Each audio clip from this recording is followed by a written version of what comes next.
Hello Wolfers, welcome back to the Wolf Practice. So this week we talk about a topic that is sometimes a bit of a plague for small mid-sized companies, but trust me, it is problematic, very problematic in bigger companies alike. However, as usual, we'll be focusing on small mid-sized companies. So the problem at hand here is sales and operations that sometimes do not play the same game. So they don't go necessarily in sync because they have different agendas, they pursue different objectives. And that could be very, very problematic because there will be a point where customers will be paying the price of this conflict, of this disconnect. So ultimately the company might itself lose sales and revenues as an effect of this dysfunction. Now, we have all at some point been there, we've all seen some interesting dynamics playing across different teams and organizations, so we're not going to focus on the reasons why this happens. That might be very, very obvious in certain instances, but we are rather going to focus on what to do about it.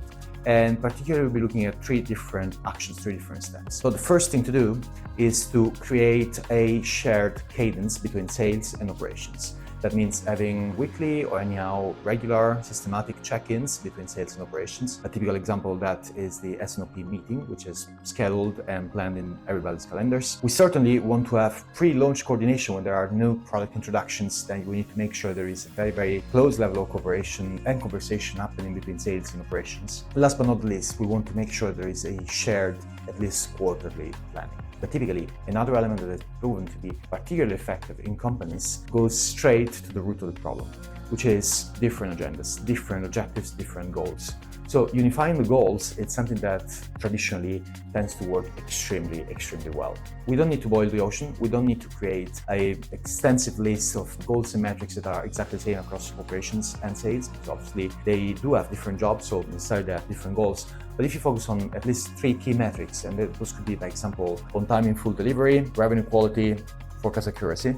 So if you focus on these three metrics, you make sure that they are present in the goals of the salespeople as well as the operations people, of course, then clearly that creates a higher level of sync across the different teams. But also part of this synchronization exercise needs to take into account forecasting for constraints, so when things do not go exactly as planned. Therefore, while sales on one side should share the expected volumes based on their realistic demand, operations on the other side should flag expecting capacity constraints that might be existing or happening along the line. And based on these two different information, everybody should adjust before the crunch occurs. Now, as I mentioned before, the sales and operations planning meeting, it's obviously a very effective, very established tool also to address this kind of issues. The point is, how do you run a proper S&OP meeting? And if you want some help, in this case, we have put together a S&OP alignment template that you'll find in the description of this video. So down just under this video, you can find a link, click on the link, and you will be able to download this S&OP template completely free of charge, because what we want is really to